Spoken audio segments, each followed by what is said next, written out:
Hello, everybody, and welcome to another edition of Magic Mics, proudly sponsored by our Patreon supporters and CoolStuffInc.com, where you can find cool stuff in stock every day, and our co-sponsor CardHoarder.com, offering the best inventory prices and delivery of cards for Magic Online. I'm Evan Irwin, and we get started each week by saying hello to my two co-hosts, Erin Campbell. Hello. Dang, that's loud. Just want to let you know it's loud. Nice. Ruben Bressler. Shalom, Chavraim. How are you doing? What? Hello, friends, in Hebrew. Oh, cool. Just move past it. I got a red neck, you understand? It's red right there. Can't handle it. All right, that said, we get started. After 40 years in the desert, we did too, so. I don't know where to go. All right, here we go. We also get started with our trumpet blast. You can get one if you support us our highest level on Patreon. We don't have one, but if we do, this is where we go. Do note, we are rating at the end of these episodes now. So we're going to have a raid at the end of the show for those who stick around. Which I am handling. So if anyone in the chat has anyone that thinks has a specific recommendation, feel free to let me know. Otherwise, I'll be lurking around the Magic the Gathering channel with someone. There you go. There's a very special edition. It's a little hard to see in the current makeup of the frame, but speaking of frames, Erin, you have a very special edition behind you. Hey. I do. So I made a bet a while ago that Wizards would not give me another dredge card in Modern Horizons, and I made a bet that if they did, I would hang up the mountain on the wall. And it took a little while because I am not very handy. Like, I'm the girl that has to YouTube how to cut vegetables. You guys don't even understand. So I was like, if one of you wants to come over, I am more than happy to let you come over and hang this mountain up for me. And a couple of weeks went by, and our amazing friend Joe, who's really transcended just being a fan or a listener, came over and hung up the mountain last weekend. It turned into an endeavor. There were several trips to IKEA and hardware stores, but they are all up. It is up. It looks amazing. It really does kind of bring the whole room together. And so it's here, and I feel whole, and it's fine. Yeah. If you move your camera just a little, but then that's going to mess the framing. It's back there. It's next to the swamp. I'm all about my angles, Evan. Trust us, it's back there. It's back there. Erin is demure right now with the blue and the black in the frame. I'm very pleased that it's in Wooburg order. Yeah. And just having the mountain on the wall makes my heart full. So gives them special feelings. Well, look, we also kick it off with our first pick in the giveaway. A $50 gift certificate to CoolStuffInc.com could be yours! Raffle. And if you're a subscriber, you get 2 entries because we're cool like that. That's right. And now we want to talk about someone losing their mind. Yeah. I hope everybody got in here because this might be, correct me if I'm wrong, but I think that this is the strangest first pick I can remember ever having on this program in how many years have we been doing this? 17 years of doing this show. 17 and a half, yeah. 38 years of doing Magic Mics. In the last 79 years, I can't remember a stranger first pick. Yeah. This one.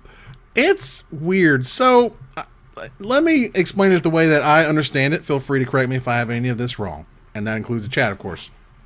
Play It Forward is an organization that likes to celebrate non-binary and female competitors in large Magic the Gathering events. They do so by sending out one playmat per event, as I understand it, to the top placing finisher. Mm-hmm. Cool. Now, it became known that the people at Play It Forward were uncomfortable with intentional draws, because intentional draws will give you 1 match point instead of the 3 for a win. But of course, if you played and lost, you got nothing. So when final standings come out, and let's imagine I'm non-binary or something, and I intentionally drawed, and Erin, you played and you lost, I would get the playmat because I finished higher. And me doing that was stealing from you. Mm-hmm. Now, see, it's always fun when these types of situations come up, because I have my 9-year-old daughter with me at the moment, and I got to explain it to her. And I like to be like as nonpartisan, just like, this is what they said. What do you think that means? Type stuff. And I told her, and she was like, "But you didn't have it. How could they steal it?" And I was like, "Well, honey, that's why I'm asking what you think about it." And she just kept going, "What? I don't how can you steal the placements? The final tournament standings aren't done until the entire tournament's finished. So how could you have known in the first place you were going to take something? So that's more or less kind of where we're at. Yeah, so the issue mostly came about because you're asking women or non-binary folks to put themselves at a disadvantage that male players are not doing. You know, draws are a part of Magic, and we can certainly argue whether or not they should be, and Lord knows a lot of people don't like them. But to ask the women and the non-binary folks to do something that would hinder their performance, and the boys don't have to do that, seems to run counter to what you're trying to do of get more women and more non-binary folks at the top tables. I mean, honestly, because I've, more or less grown up in the world of Magic and Magic events and Magic tournaments from way, way back in the day, this sounds completely insane. This is actually hilariously insane, and I don't understand any of it, and none of it makes any sense to me as to why intentional draws are necessary and good for Magic, and multiple community, luminaries were just like, I'm not even going to bother trying to explain this to you, because all you have to do is look at at what we call the ratio, the golden ratio, and the tweet itself has no retweets and 65 responses, which is not a good ratio if you're playing along at home. So the way that the timeline goes is, so Simone is the founder for Play It Forward. It's my understanding that she's sort of the one running that account. So Simone makes the announcement on Twitter. The response is overwhelmingly negative, and to be fair, a lot of the criticism was constructive.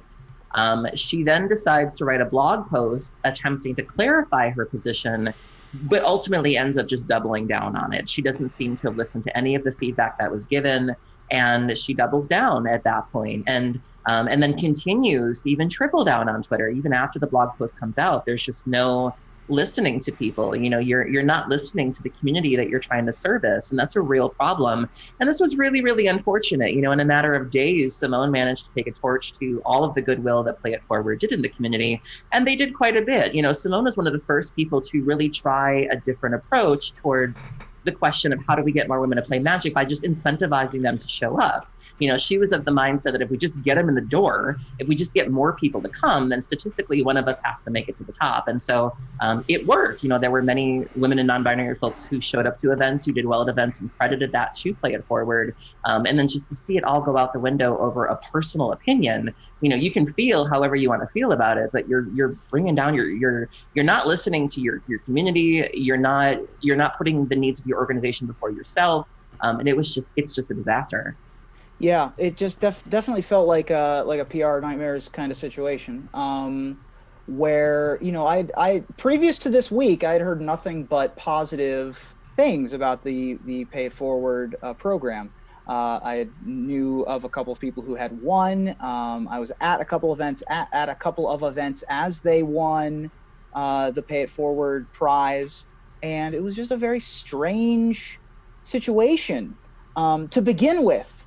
Then the doubling down happened, and as you're very fond of saying, and is very correct, it's never the initial salvo that's the problem. Yeah, it's the follow-up. Yep. It's everything that comes after. Yeah, if she had written the blog post, after the Twitter debacle, that's when the ship could have turned around. If she had released the blog post saying, I've heard your feedback, here's what I'm going to take from that. But it was almost as if it didn't even register. It was as if she didn't hear any of it. She was just marching to the beat of her own drum. And then after the backlash to the article, then there was a tripling down on Twitter of, just every opportunity you had, you did not take.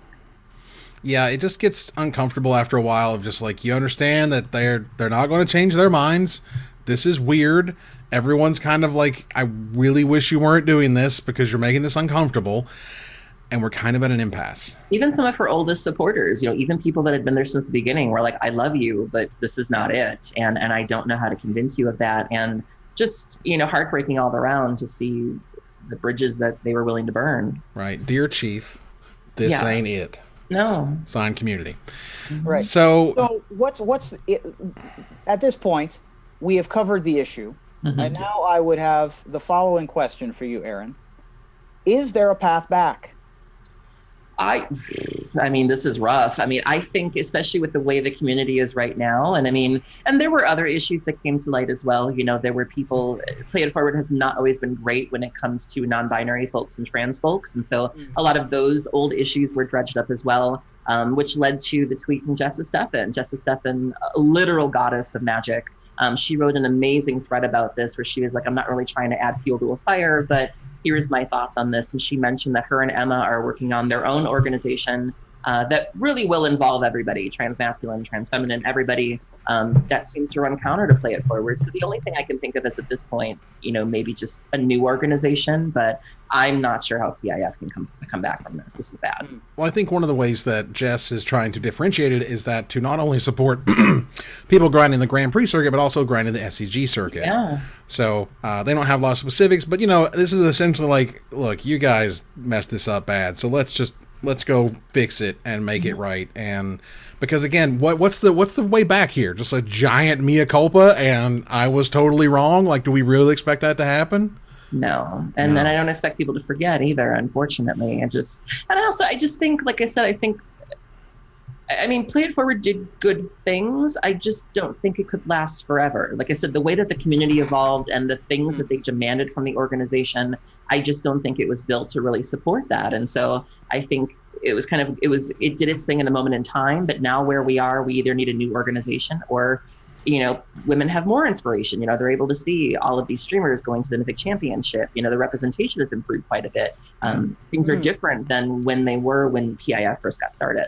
Oh, that's interesting. So, yeah, that's an interesting angle on that, is that there is more representation now. Do you think that is, I'm not saying that it's a one-for-one replacement, but it's not just the representation thing. It's also that Arena has made it so much easier too. Where a lot of the things that Play It Forward was trying to address can just be fixed by playing Arena. We've seen a lot more women playing Arena because they're not having to deal with the crowds or the people or worrying about what they're wearing. You can just sit behind in a computer and play your game. And so, I think that Arena fixes a lot of those problems, and the community itself is fixing a lot of the problems. And that's not to say that Play It Forward isn't necessary, but I think, like I said, the needs of the community have changed to where I'm not sure that PIF can service them or needs to service them anymore.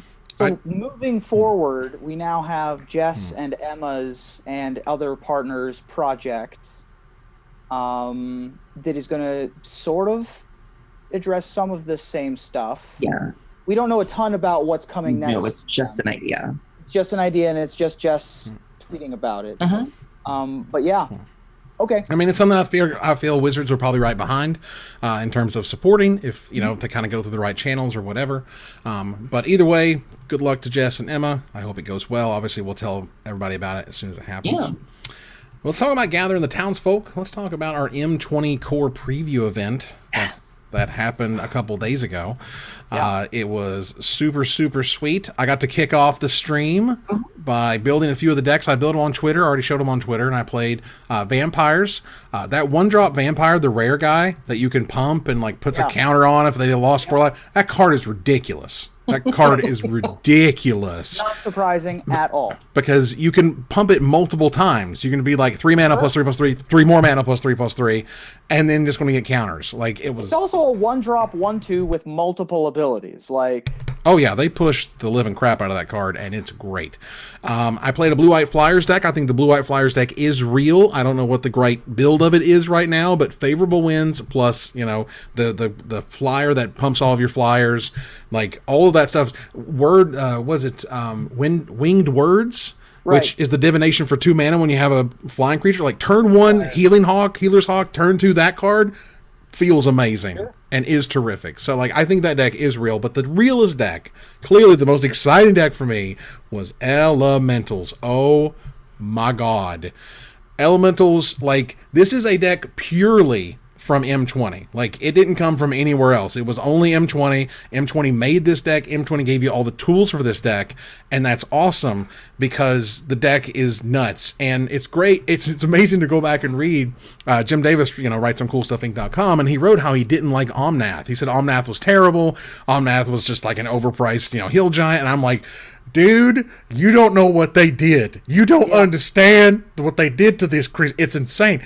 When you talk about the Elementals deck and you explain these weird lines of play that kind of happen as a result of it sounds like you're literally always in Magical Christmas Land. You're like, Evan, that combo doesn't. No, that combo comes up all the time. Risen Reef is, again, I said this in the pre-show. maybe it's not true, but I'm telling you right now, just from raw, ridiculous synergy is as good and impactful as the small Teferi was from War of the Spark. That card it just does everything. It triggers like nuts. Like, it makes Scampering Scorcher an unbelievably awesome card. It makes the 3-mana Chandra, the new Chandra, unbelievably terrific. Yeah, it does. The fact that it comes back with Thunderkin Awakener. Thunderkin Awakener brings back cards with less than its toughness, and it has, one. I mean, it's just, seriously, that deck is nuts. You find mine on my Twitter, you'll see plenty of builds.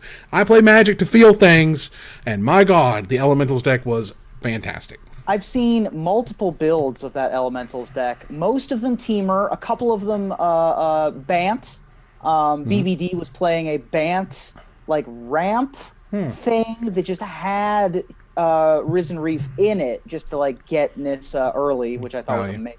And of course, some other synergies because the lands that Nissa makes are of course Elementals. I also saw an aggro version. There's a 1-drop red creature and a 1-drop green creature that are both Elementals that are so that one's a much more low to the ground version, and then of course your version was more tempo oriented. But Risen Reef being it's sort of P. Sully would divide creatures into Baneslayers and into Chupacabras, right, in his famous diatribe from last January. Risen Reef is both. Risen Reef comes into play and does something, and then it is something else while it's in play. So it actually is not terribly surprising. Now, it is a 3-mana 1/1, and so I think that the format will adapt. We do have Shock, we do have Disfigure, we do have Fanatical Firebrand. So it is going to be dealt with. But you're right, it is a wild, wild card. It's important that card has it is a 1/1. Like, it is as easy to kill as they could possibly make it, but it also benefits the fact that it's just a 1/1 with the Awakener interaction. Omnath, like right after it, you put a counter on, let's say you play Omnath, and it's going to trigger the Risen Reef, which is going to either draw you a card or put a land into play. When you put a land into play, you're going to be able to put a counter on any of your creatures. If you have 8 lands, you're also going to draw a card, and then you deal damage equal to all of your elementals to any target. Like, it just does everything. It's ridiculous, and it's awesome, and I love it, and it's great. And it's not the best deck ever made, but it is super, super fun. And as was pointed out in chat just now, they have recently printed a 1 colorless, 1 green, and 1 blue creature that got banned because it drew a card when it came into play and did something else, which of course is Rogue Refiner. So we'll see. We'll see if Risen Reef gets there. Ooh, that card's so good. Seem really good. Meanwhile, during my branch of the stream, I played nothing but Bag of Holding decks, and none of them were good. I think that the best of them was the Bat Bag deck, which I think is still up on our Stream Decker, if you want to take a look at that. Please tell me you did it at least once. Yeah, I did. Okay. And I actually got the combo to work once, where I started discarding creatures, then put them in the bag, and as they went in the bag, Desecrated Tomb made a bat. That was fun. I think that Bag of Holding is much more likely to be a card that you don't build a deck with in mind. It's just a value card. Something that, a deck that doesn't have great card advantage that you want to be able to filter. Something like a mono black control deck. But I think that it has not reached its full potential with my stream. Well, while you two were paying full mana for your spells like a bunch of savages, I played 3 different decks where I played lots of spells for free. So the first deck that I played was called Rakdos Big Pig, which was built by a young man who goes by Yeoman5 on Twitter.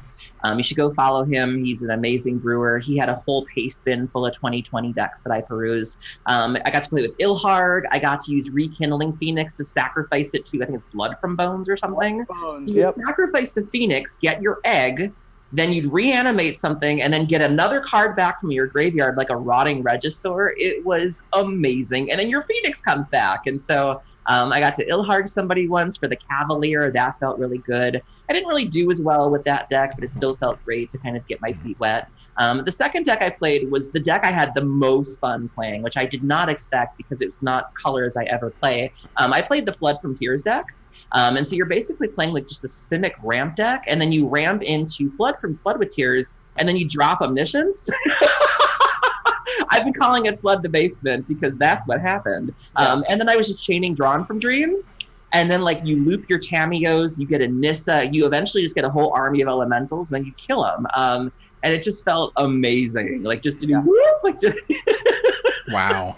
And even chat, that was the deck. Silent Murmur was with me for the pre-release stream, and Silent Murmur was like, I'm in, like I'm completely in. And then the infinite combo, sorry to interrupt, the infinite combo with your Omniscience is once you get going, is you drop Omniscience, turn a land into a creature, Tameo to return the Flood from Dreams, cast the Flood from Dreams again, return them all, play the Omniscience again, and then Nissa, Tameo, Flood, Nissa, Tameo, Flood, until all of your lands are 3/3s. Yeah, so I broke the loop at one point, which is fine because I just started playing the deck, but the deck feels amazing. Some people are saying it is very well a tier 1 deck in this format, which I'm all over. And then the last deck I played was a Bolas' Citadel deck, but I added Scheming Symmetry, which is a really, really great way to keep the chain going, because sometimes with Bolas' Citadel, you don't want to have a land on top. So you get something stupid, like just one of your Jade Walker somethings, and you're like, fine, I just need a way to get rid of these lands. I'm probably going to kill you this turn anyways, so you getting a card doesn't matter. And I had a lot of fun doing that too. So I had a really great time. I did have one issue,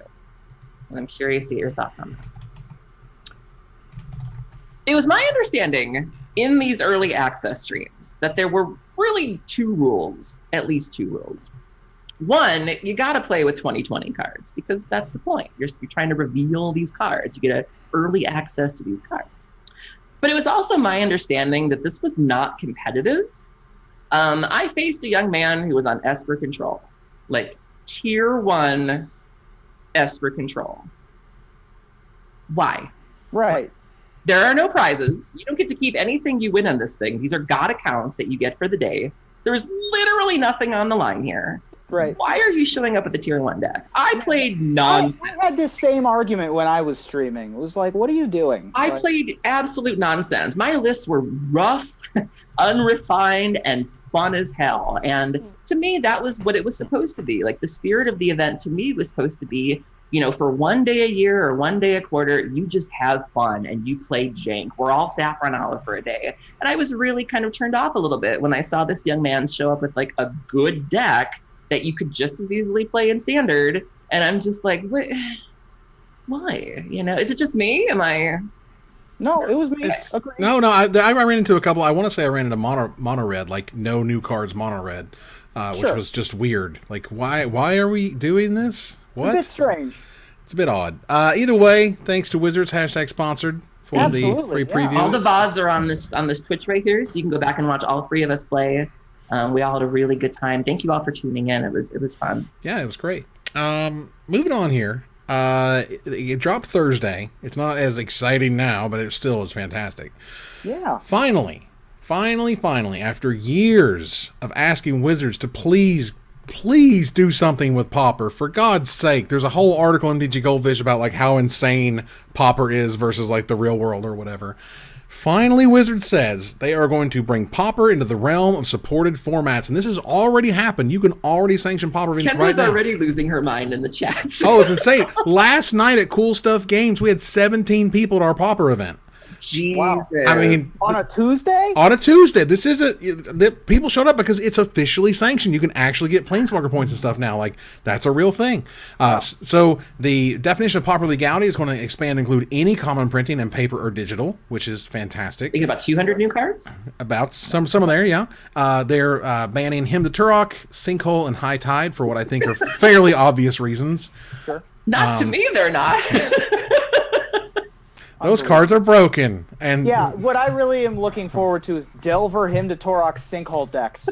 Barf. Leave Cube April alone, okay? What's wrong with him? Play against it. Right. Okay. And you'll find out when they snag your 2 lands or whatever.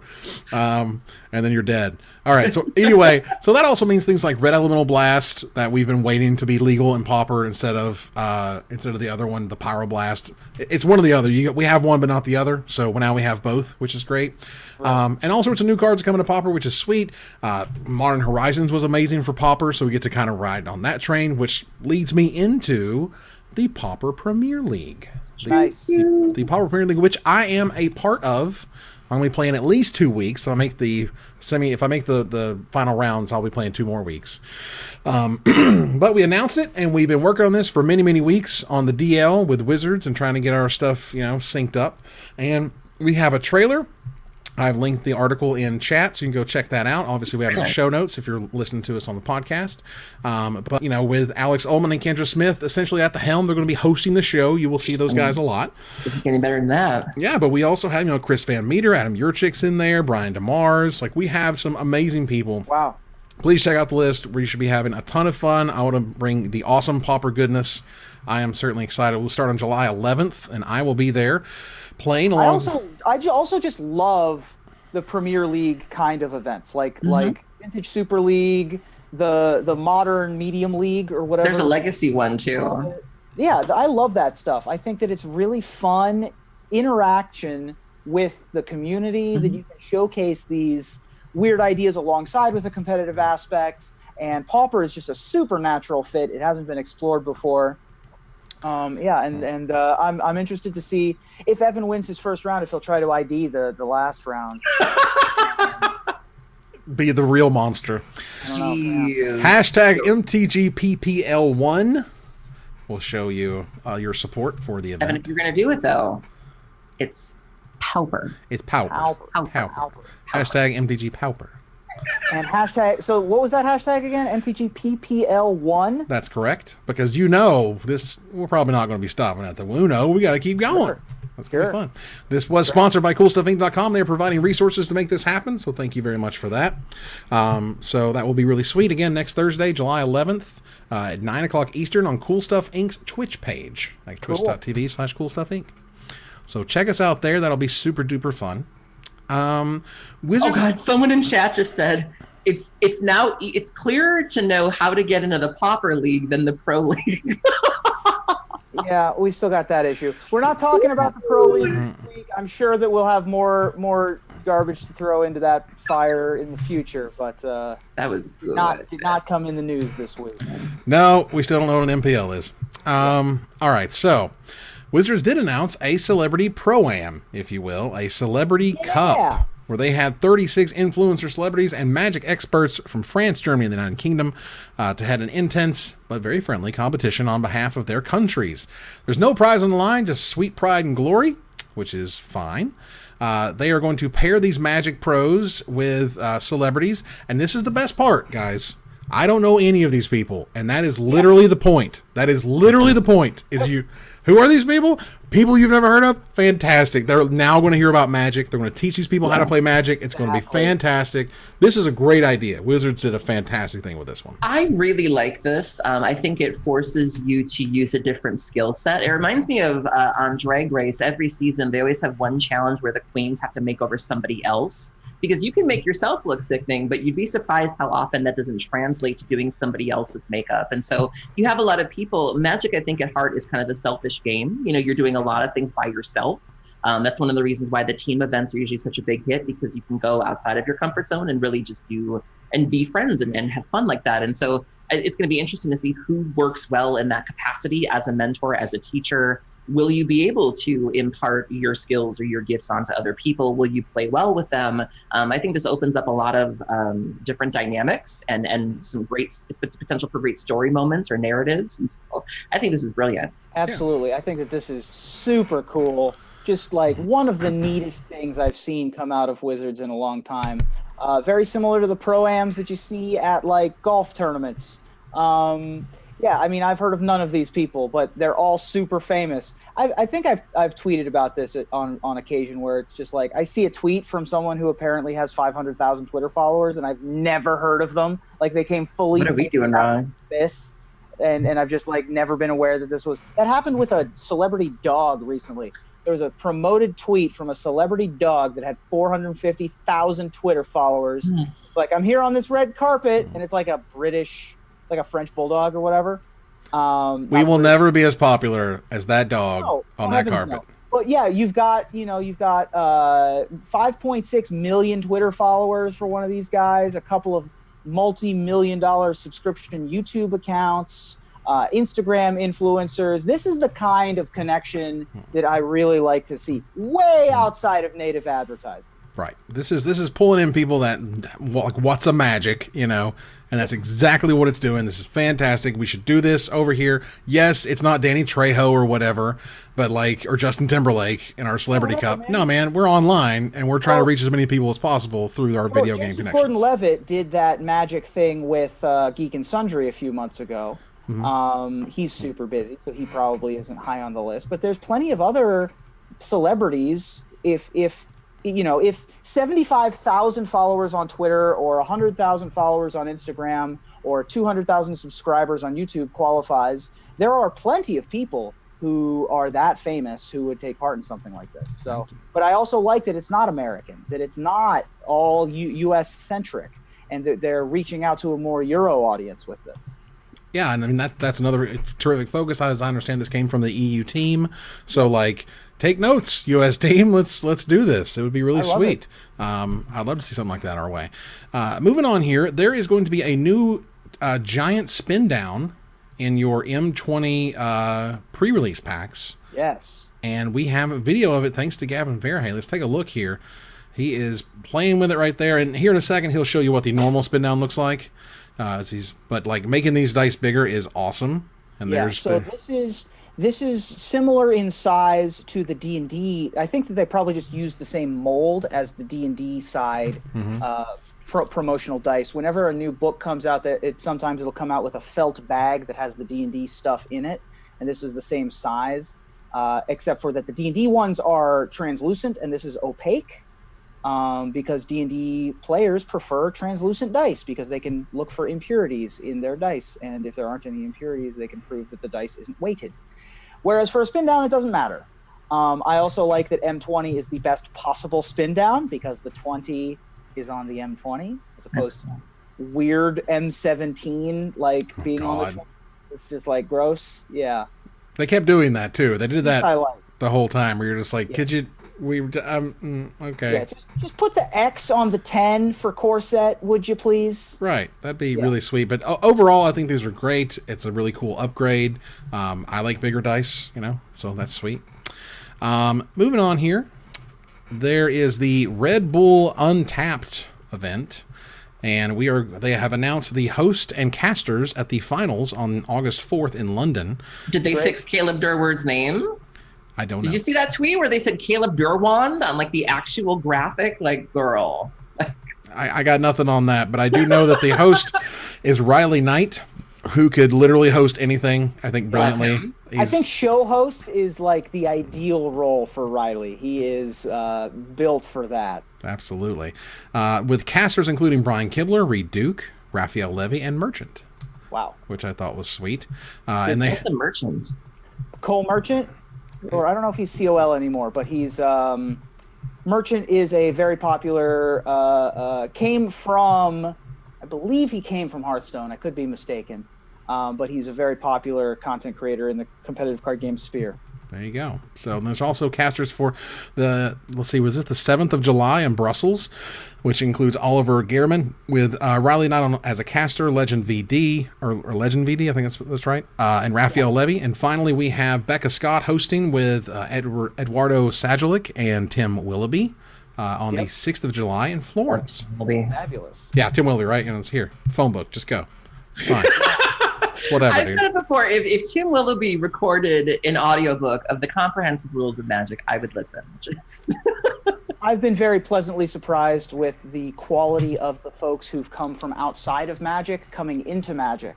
Mm-hmm. I think it's very easy to be overconfident coming into Magic because of, you go from Hearthstone to Gwent and you're like, it's fine. But then Magic has this long, deep, storied history and is also levels more complex in some ways that I think people aren't always used to. Mm-hmm. The pros obviously nose to the grindstone, try to get good at the game, but the casters can sometimes take a minute to catch up. And I've been very pleased with folks like Legend VD and Merchant and Becca Scott. Becca's crushed it. Becca's just one of, if not the best at show hosting things, just a top tier along with Anna Prosser, just for hosting Twitch things. Just if you need anything hosted, if you need, the Westminster Kennel Club dog show hosted. Like that's, you know, should be ready to do that in a week. But yeah, I think that this is a really good couple or trio of teams, and excited to see how it all shakes out. Very nice. All right, so move on More here. excited about this than the official stuff, which is a problem. But you know, I mean, yeah, we I don't know. We got those divisions. For another day. Yeah, there's more MPL problems, and they don't really come up this week, other than we still don't know what an MPL is. All right, so JudgeBots. There are a JudgeBot that has been posted here under the discordbots.org, as I understand it, and feel free to correct me, because I'm not super great on how bots work exactly, but you can invite this bot into your channel to have it provide the functionality that's at the bottom of the page. And that's literally the extent of what I believe exists here. Now, I could be wrong. You could have to download some stuff and run this on your server. I don't know. Sounds like a lot of work. It sounds like work, but I got nothing. It's not work. We would have to ask. I think that if we ask our mods in chat, they would inform us more. This bot is already in 2,744 servers. Wow. Which is more than I can say. So, like, do you ask it questions, or like, how does it work? I think so. I think that, well, you can ask for, like, what does this card do? What does this rule say? You can do other stuff along the lines of, like, playing Hangman with a random magic card. You know, there's a lot of weird, interesting functionality with the JudgeBot. I mean, I can also just tag pharmacist judge. Right, exactly. Just tug on his shirt, sir. Also, you can give it !CR, and it'll show a paragraph from the comprehensive rules, just like kind of at random. Wow. Which is kind of cool. It also has the IPG in there. It has the Magic Tournament rules in there. There's a lot of stuff that is available through this thing. So it's already in that many channels. I can't imagine it's either hard to use or not useful. Sure. Squash 86, I am absolutely there with you. We used to play 20 questions, guess the card. If you can get the card in 20 questions or less, that was a car ride thing that happened to many a PTQ. Absolutely. Erin's just like, what are you doing? It's disgusting. Questions? What? CFB revealed the Grand Prix formats for Q4 2019 on the GPDFW stream this past weekend. Lots of limited in October with the release of Archery, as you would expect. Okay. There is Legacy and Bologna on 11/30. Only one modern event. What is that? Interesting. November 23rd in Columbus. Look, guys, you ever notice how like all the SCG regionals are modern? There's a reason for that. Anyway, only one modern event, November 23rd in Columbus. But hey, Columbus, right? Portland will be a to-be-determined constructed format, and there's 6 standard GPs in this. How is there only one modern event? That seems weird. Very weird. I mean, is this like a binge and purge kind of situation where they're like, we ran too many modern events and now our tummy's hurt? Right? I don't know. It's just because you just released a set called Modern Horizons that has had, and I will eat my hat a little bit about this, that has had an impact on the modern format, and you're then not gonna support it, or like it just seems really odd. I mean, I get it, you're trying to push your new set, which is fine, but modern is amazing, and people show up to those events. You know that, right? Like, they actually get out of their house and drive to the event and put the butt in the seat. I mean, look, I get it. I get that part, and even if they were the same level of popularity, I would still be confused, because weren't there like 5 modern events in the first 6 months? Oh, and it's also the week of Thanksgiving. I was about to say, is that literally the week of Thanksgiving? No, it's the week before. No, it's 23rd. Thanksgiving's usually on the 26th. Yeah. It's Thursday the 28th this year. Yeah, because Thanksgiving. Okay, so it is a couple days before. It's always the 4th Thursday after the. Hold on. The point is, it's not on the same week. Exactly. That's our point. The point is, it's the weekend before Thanksgiving, which is good, which is great. It's not Easter and Niagara Falls, for God's sake. Yeah, I mean, it's not like the Eternal Weekends, where the American one is the weekend of Halloween, and then the European one is the weekend of Christmas, where it's like, what? Great. Okay, so that's great. Not super great, but great. All right. War of the Spark Forsaken has been updated with a new cover image. That's the next novel that's supposed to come out. Can we get the cover image on the screen here? I will get it up there in just 2 seconds. This is a cool cover image. Yeah. Magali did that one. Is this a Magali? Yeah, nice. Nice, I like it. Teo with a featured act here. Kaya and Liliana and question mark? Who is this? So it's Teo, Liliana, Kaya. That might be the I think there was I think her name was Rat or Oh yeah. Wasn't there like a mercenary girl that's Rat? There we go. Yeah. Yeah, that's definitely Rat. Okay. Which was I a still haven't character. picked up a copy of the book yet. I keep meaning to, but Okay. Yeah, it's neat. They've defeated Nicol Bolas, the multiverse, and the living have been left to pick up the pieces. I like it. That's a good. I like that angle, because it definitely was a Avengers level event, and having the what happens next story is pretty cool. Interesting. Haunted by Gideon's final gift and hunted by former allies, Liliana now returns to a place she thought she'd never see again, the only place she has left, home. Ooh, I like it. Ooh, that sounds really what is spicy. her home, though? Well, the one where she tried to save her brother and accidentally turned him to a So zombie. she's going back to Dominaria? I think so. Yes, so. I guess so. Is that You'll where have she's to from? read the book and find out. That's true. All right. You too could check it out. All right, so from the good wholesome feels comes a story from Ricky Hayashi. Yesterday, an Uber driver brought in a deck that had been left in his car. Based on the description, we thought it might have been from SCG Con, so I looked through all the standard deck lists from the weekend and got a match. The deck and the player were reunited. And the person Sherlock was in the Holmes. thread. The person says, that was me and my deck. I've been trying to remember which Uber driver it was so I can give them a nice tip somehow. Aww. Awesome. That's great. Yeah. That was amazing, and another reason why Ricky is great. So that's fun. All right. That is some Sherlock Holmes level investigative, comparing the deck found to the deck lists. Just really, that's excellent. That's well Very done. nice. All right. So last one here, the guy with the Townsfolk, our friend of the show, MTG Youngmage. He's in the chat, I believe. I believe so. Has a chat right, or has a Kickstarter right here. I have linked it to you. He is less than $1,000 of making his trip to Vegas happen. Yes. So we're going to see if we can make that happen in the next 8 days. So we'll be able to talk about this next week as well. Yeah, one of the hardest working kids in Magic, next to Dana Fisher, has really big ambitions in terms of becoming a major content creator, wants to do a lot of traveling, a lot of coverage. And so definitely go give him a shot. Go look at his Kickstarter or his GoFundMe and toss him a little something if you can. I do have to talk about Dana for 1 second because something happened this weekend. Yes. The apocalypse is near because not only did I put up the mountain, Dana Fisher played Dredge this weekend. Oh yes. And so everybody tagged me. Kids are gonna be all right, Evan. Everybody tagged me. I came back from IKEA. My mentions were shot.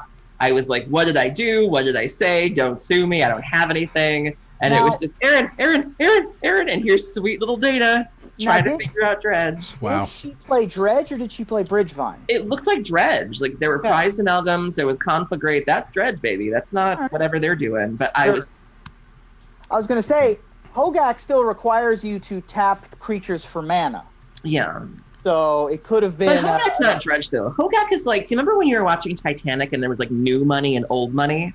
Hogak is new money. Hogak is the Kardashians of Magic. Yeah, I got it. We're old, good. We're old. Like the Waltons. Yeah, we're like oil tycoons, Nice. That's like... I like it. That is my favorite analogy that you've ever made. Hogak is on like the tabloids, Yeah, Hogak is new money. They make their money off tummy Dredge shakes. is like old, like 80-year-old women who've been divorced 7 times and had 3 husbands who died under mysterious circumstances. And are But like, Dana, I saw you and it warmed my heart. So you keep dreading, little one. Oh my God. That's Yeah. great. On the cover of People. Back to Rhino real quick. I do want to hawk his wares a little bit more. Yeah. We didn't do a 2020 Kickstarter for our thing this time around. If you're interested in some high quality content from your Kickstarters, you should definitely consider backing him. He's got 8 more days to go, and we'd love to be able to help him out. All right. So let's move on here to Desperate Ravings, as we do. Wizards of the Coast has decided to buy in to a very popular way of monetizing their game, which is a pass. There are battle passes and stuff like Fortnite, and there's passes in other games. I think even Auto Chess has one. And it is a way for you to buy in to a series of rewards based on playing the game. And that sounds pretty cool in some ways. At least it seems to have worked in Fortnite. And as far as I've been explained, in Fortnite, there's actually a way to, if you can keep playing on like the first time you buy the Battle Pass, there's a way when you're playing to actually get the next one for free. So you don't necessarily have to keep paying over and over and over again. Well, cut to Wizards of the Coast. And people are kind of upset about it because for a few reasons. Let's note, we're about, give or take, 70-ish days away from the next set. All right? From the fall set, from Archery. I'm exhausted. Wait till Commander 2019 shows up. But We got a little bit of a break right now. we got a little bit of break right now, which is appreciated. A little bit of breathing room. We're not spoiling the next set, as of tomorrow or anything. Right. But they came up with this system where they said you can only get 1,000 XP a day. And they're capping that. So you can only get one level a day, right? So 70-ish days. There's 100 levels. Where are you supposed to get the other levels from? My guess is that you'll have to either attend special events or pay attention to special codes as they provide you with free XP. If you go to the store and enter the code level up, they will give you your first 2 levels for free. That gives you 2,000 XP. And you know what I'm talking about, like XP?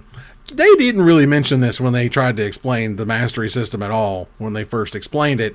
And later, there is not just a battle pass, quote unquote, that you have. You can have the normal one, or you can have like the sweet, super pumped, super primed one that you can buy with a whole bunch of money. And it also bumps you 10 levels. Just automatically, just bumps you 10 levels. So you're paying to bump the levels, you're paying to get all the rewards that are included up to that level already. So whenever you make a new level, Wizards is like, hey, you could be having all these insane rewards. And that type of behavior is arguably predatory, quite frankly. Wow. Because people with addictions, if you go look at Jim Sterling's recent video where he has people explaining that, in between their addictions, they were having problems with money, problems with just living their life. They want to collect everything. It's a very psychological thing, and it's basically kind of preying on the people who can't kind of help themselves. And while it's cool to have that option, you don't always have to put it in front of people's faces every single opportunity. Yeah. So something about a cat at level 80, something about rewards up to 100 if you pay the big bucks, and somehow there's not enough days in between to get there. So between sort of making you come back to complete those quests to try to get that XP and shoving the very expensive mastery option in their face constantly over and over again, and no one really understands what in the world this XP thing is having. What? So yeah, they had to literally write a post explaining it.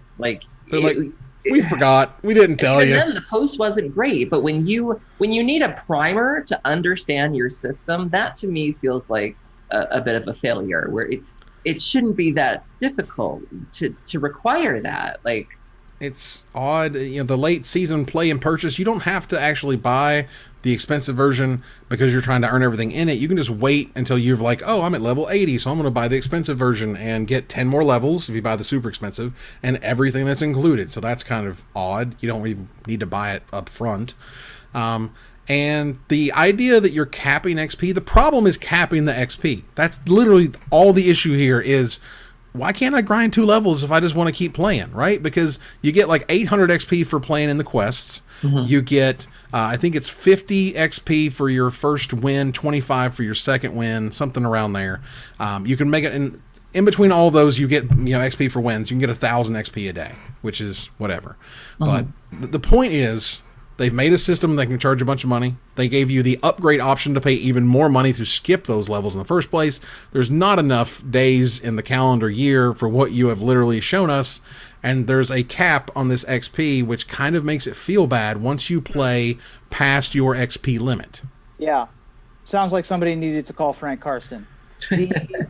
Yeah, the cap is kind of absurd. Like they could literally double the cap and it would be feasible, which also still wouldn't be ridiculous. Also, I have this Superman curl happening. Hey yo, Lean into it, Ruben. Yeah, I'm a rockabilly now.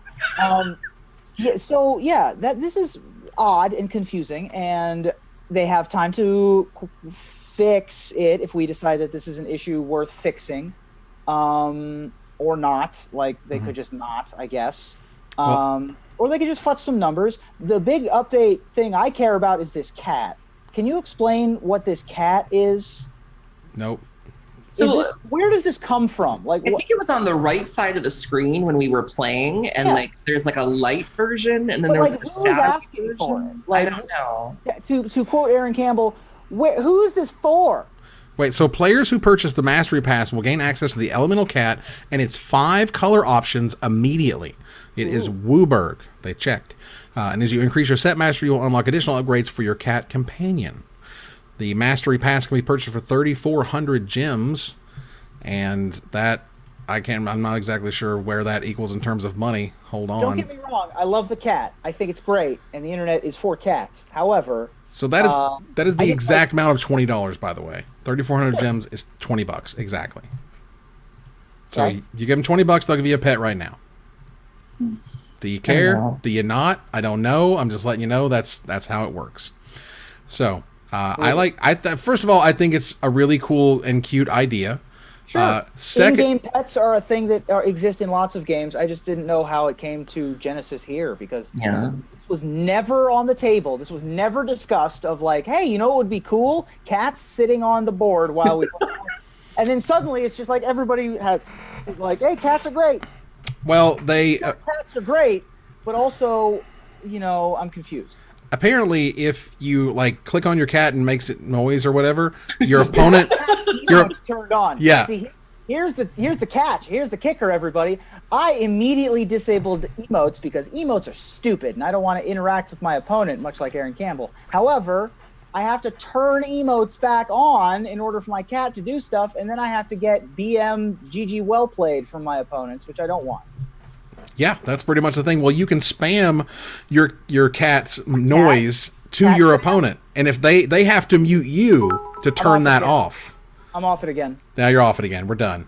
Well, the London Mulligan is officially in place, and oh my god, I love it. I love it. Now we got to play with it in like some. It feels like the first time, every time. It's like that Lone Star song. It's just every time I'm just like, oh, this is the thing, and it's always going to be like this. This is great. Oh my gosh, yeah. The thank you so much to Queen Marchesa EDH. Long may she reign. So Queen Marchesa sent me a tweet earlier about the Play It Forward thing, and they said that they were waiting for our opinions on the Play It Forward thing because we were the only source they trust. Which is mildly terrifying when you think about it, but thank you very much. It's pretty terrifying, but I'll take it. The fact that I feel like we do as hard we strive to provide just the information, and then after we provide the information, we provide the takes. So we also do our due diligence before we show up, and then the three of us combine our brains together, which is nice. Which is fun. Thank you so much. Yeah, you're terrific. Thank you. What were we just talking about? We were talking about the London Mulligan, the fact that I absolutely love it. In constructed, it's just beautiful. It's fantastic. I don't know what else to say. I just wanted to point that out. If we're going to talk about the London Mulligan, not every store, not every person is a fan of the London Mulligan. Now, fortunately, there was a hotter take that had a wider berth. So there is a store out there called Sanctuary, which is ironic enough. Sanctuary decided to make a little Facebook post about the London Mulligan. Buckle up, because we're... Greetings, Magic the Gathering players, specifically those in the Wenatchee Valley, for this notice will affect you the most. I am a man who stands strongly on the principle that we are all sovereign citizens in our own right, especially here in America, since we are backed by our beautiful Constitution. This is the third paragraph. And that we should be allowed generally to make our own decisions. I believe in free speech, our First Amendment, and I know how important it is to protect the integrity of the free market and choice. Oh my God. Because free markets self-regulate. I'm also a constitutionalist, so all of this means a great deal. However, there is a time when you have to plant your feet.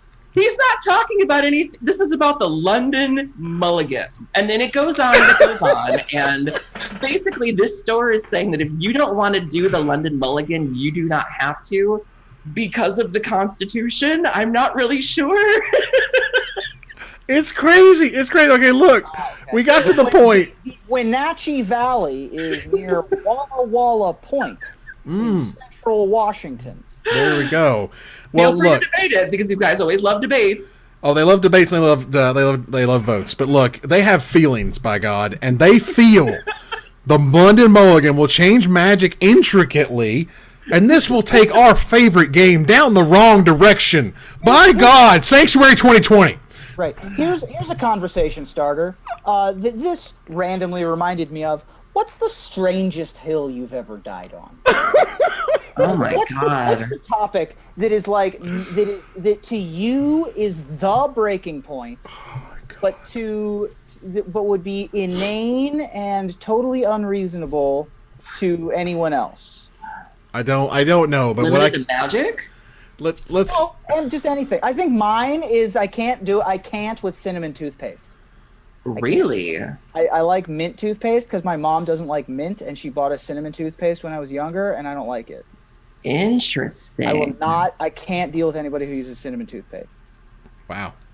That's good. I can't think of one off the top of my head. I mean, Magic-wise, I feel very strongly about dress codes, as you all know. Like, I truly believe at the higher levels, and this was before Arena really started taking off. I think people would look really silly in dress clothes in the Arena setting, but when it was paper Magic and we were doing paper Pro Tours, I felt really strongly about that. But I have to noodle on that one. How many shows were we begging them to get them out of the basketball short, pajamas, and the surgical pants? Yeah. Oh, that's a good one. Get them out of the scrubs. Well, look, he says here, I've been playing this game a long time, and after some time researching this new Mulligan rule option and talking with Wizards of the Coast, I'm sure that conversation went well, in my educated opinion, for the health of Magic itself, y'all, for the health of Magic, they will not be using the London Mulligan, by God. There are those who actually like this rule, but you are welcome to use it when not at Sanctuary, for this decision of mine is final. It is final. Yeah. I don't know which way I'm supposed to point. This is the bless your heart term. I just feel like I'm just being trolled, man. He's like the Vancouver Mulligan works just fine, and there is no need to fix it. Get together and start a new endeavor. You can play the Vancouver Mulligan and never have to worry about drawing. It'll be glorious. It'll be a new world order. I'm sure that the owner of Sanctuary and Bob's Dugout can get together. Oh my God! They can invite Fire and Dice games or whatever it was. All these stores with ridiculous hills they've decided to die on get together for their barbecue this week. I hope you enjoyed that awesome WPN status you had, and how you literally just poured the gasoline on and just warmed your hands by the dumbfire.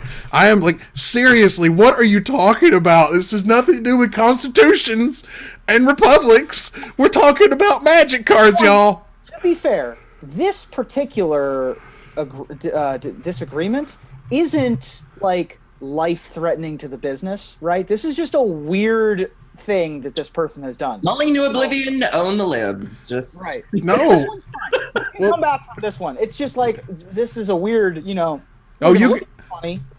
Yeah, when Wizard says, yeah, that's cute and all, but you're not going to get to hold events or sell, buy our product anymore. Yeah, we'll see what happens when that hits the road.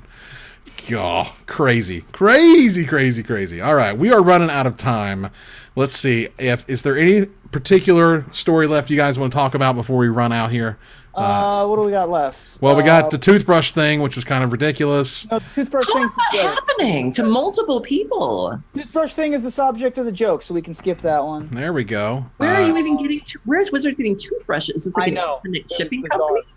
It's a HASBRO fulfillment thing. Brain damage. There are certain people who get brain damage, and then suddenly things look like other things or taste like other things. It's like they accidentally switched which somebody in chat doesn't know what's going on. So there are people who received what they thought was supposed to be their foil uncut sheets, and it was enveloped with toothbrushes in them. And multiple people have reported this. And so Evan's just showing off his tube there. And some of the people got toothbrushes. Toothbrushes. How does that happen? It's not like Amazon where there's a warehouse. Like, It's weird. It's a fulfillment error, obviously, but it happened to multiple people, which is like, then it gets really weird. It's like, guys, you really didn't mean it.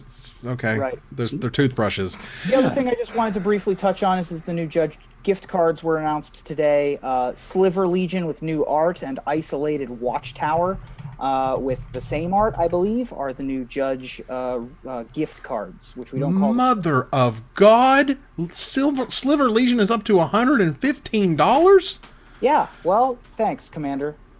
Well, because the second one, which is Isolated Watchtower, I was like, oh, I've never even really seen this card. I bet this card's super expensive because of Commander. It's like 74 cents. 74 cents. Yeah. And $115. There are levels, people. I hope you get the Sliver Legion option of the two.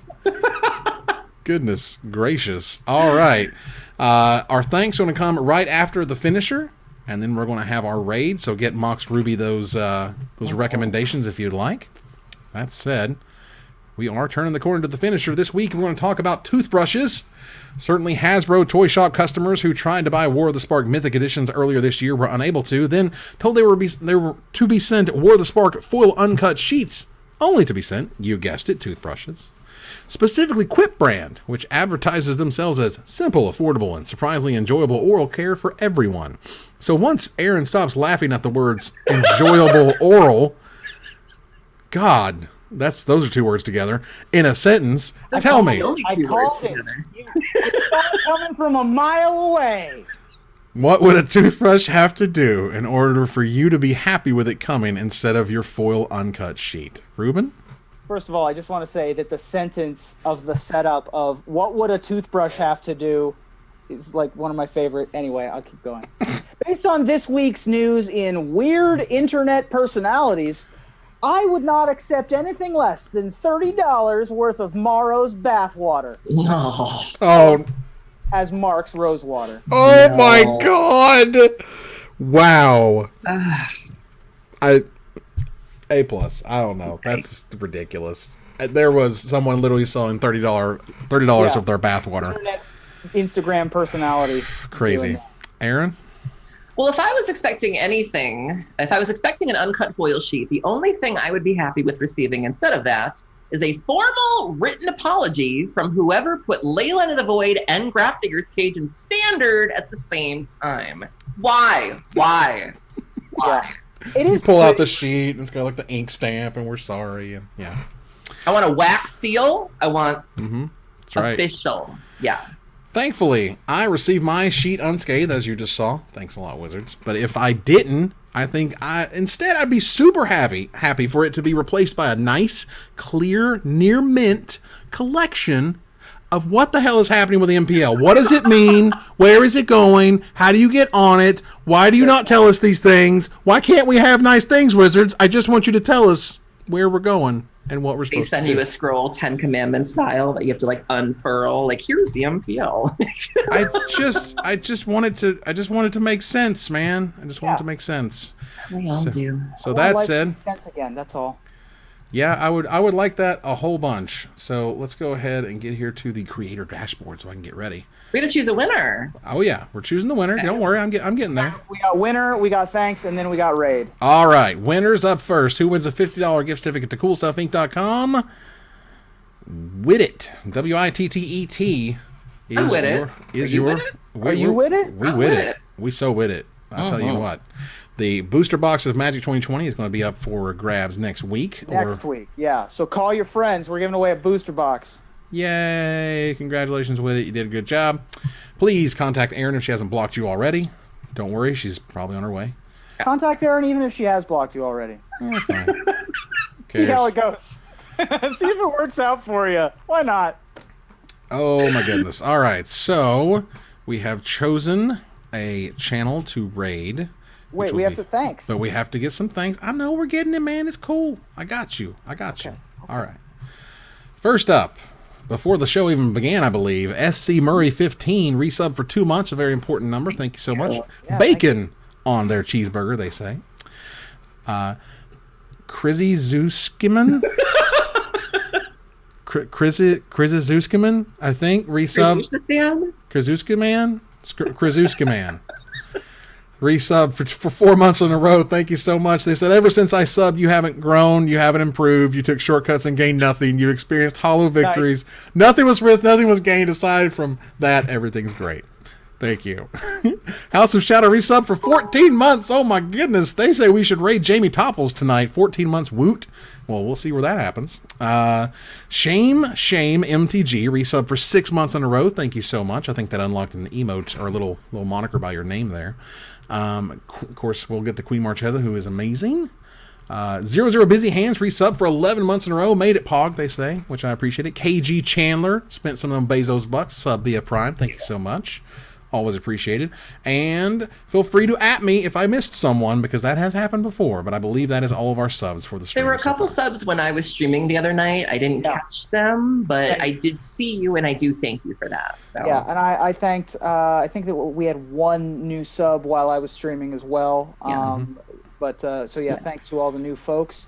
It is really appreciated. Of course, the beginning of the end of the month is the huge time for us as Twitch and Patreon creators. Summer in general. Yes, I think Caleb made a tweet that June in general can be kind of bad for streamers because everyone's getting out and enjoying the nice weather. So if you haven't already supported your favorite content creators, make doubly sure to do so in June, because that's when they tend to notice a dip in their subscribers or followers. Absolutely. So it means a lot.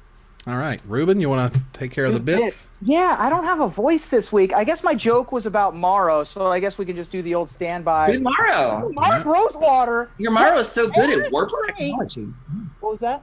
Your Morrow is so good, you usually have like sound problems, like your computer can't handle it. Well, I was so loud that I didn't hear you commenting about it. Sorry. It's true. No, you're fine. Getting back to the bits. Eric the Great, 25 bits. Shame MTG, 69 bits. Thunder Voice 1, really impressive, 169 bits. Martin Casa, not Kaka, 200 bits, really important. Eternally Tribal, wow, 1,000 bits, just incredible. And of course, at the top, we have Queen Marchesa, 14,550 bits. Jesus. What else can I say? Thank you. You're amazing. We love you. Much. Oh my goodness. That's incredible. That's amazing. Also, something interesting with, actually, I haven't verified this with the co-host yet, so I'm not going to say that. Okay, fair enough. That said, thank you guys so much. You are terrific. You'll have to let me do the bits sometime, because I have a couple of voices too. I can do the Helene Bergeau. Absolutely. It's been a while since the community gone up in flames, and like it'd be wonderful. And all right, we'll do that next week then. Absolutely. Thank you, Evan. We are going to raid Jamie Topples after I finish our end little bits here. Love her. That's terrific. That ends another live episode of Magic Mike's. Thanks for joining us here to discuss all things Magic. Thank you, Erin. Thank you for having me, and thank you everybody for joining us. We know a lot of you are out of town, but you're here. I see a lot of new faces in here. We love you to death. Have a great holiday. Absolutely. Thank you, Ruben. Thank you, and be sure to check out our Patreon, where you can get in on the Discord, where we have some excellent discussions each week, and we'll see you next time. Next week. And we have that rainbow mic was approved. You can use it right now. New emote. Oh, do we? Yeah. Nice. It is good. Rainbow it up. Awesome. You guys are great. Moving here to our final slide. I want to thank our sponsor, CoolStuffInc.com, our co-sponsor, CardHoarder.com, my co-hosts, Erin Campbell and Ruben Bressler. You guys for watching and listening. I hope you support us at Patreon.com/MagicMikes. Please follow, like, tweet, favorite, share, subscribe to everything social that tells people we exist. Catch us online on our Discord, Twitch.tv at MagicMikes, on Twitter at MagicMikesCast, our Magic Mike subreddit, and like the Magic Mikes page on Facebook. Talk to us privately at MagicMikesPodcast@gmail.com. Follow the audio-only podcast at MagicMikesPodcast@Libsyn.com, or find us on iTunes or Spotify. Or join us here next week, same time, same place, for another episode of Magic Mikes. Good night, everybody. And now we are rating Jamie Topples. Jamie Denise Topples. Mm-hmm. My running joke with her is I always make up a different name for her. So like I always join the chat, and every time I do, I Google like weird girl middle names. And Denise is the weird one? Jamie Celeste Topples, just a different one every time. So she's a sweetheart. Oh, it looks like we're really getting into this week, which is really awesome. You guys are terrific. Over 50 people going to jump in on that raid, awesome. which is awesome. We love you all. You're fantastic. We will see you guys.